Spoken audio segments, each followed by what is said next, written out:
kureva kuti ukatsvaka weakness yemunhu haushaye. Moses chakamutadzisa kupinda Kenani paMeribha akanzi taura nedombo yenda kubva arova. Mwari akati hauchapinda.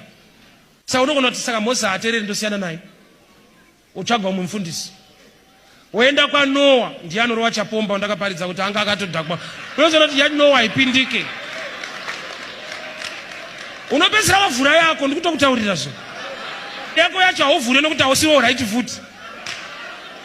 Hakuna akagona kubatsira umwe pa weakness. Why? Pane chavasingazive.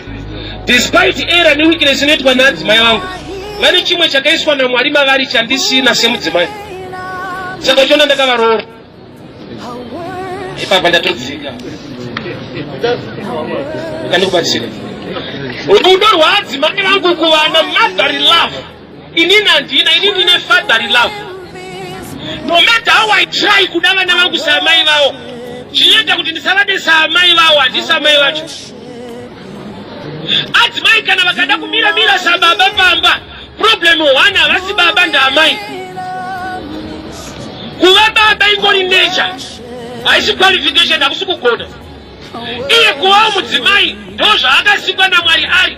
Saka zvese zvaanenga, saka uchiona mwana wehova haite malessons eswimming.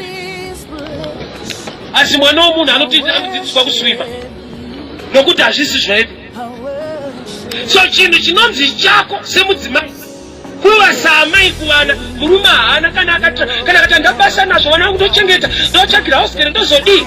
Rudo rwaamai harwanikwe kumusikana webasa.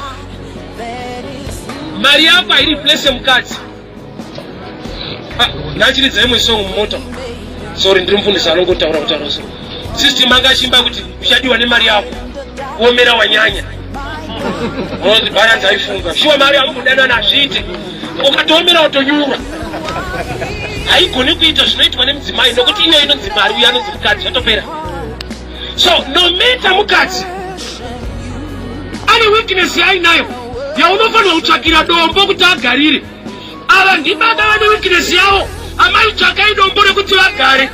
Mukati iwe nekuti weakness tiri kuita losi bhabano, wese murume wamuchawana ane weakness yake. Mumwe asiye mari pamba, mumwe anosiya mari yedi asingauye koko. Unyazono pane nyaya.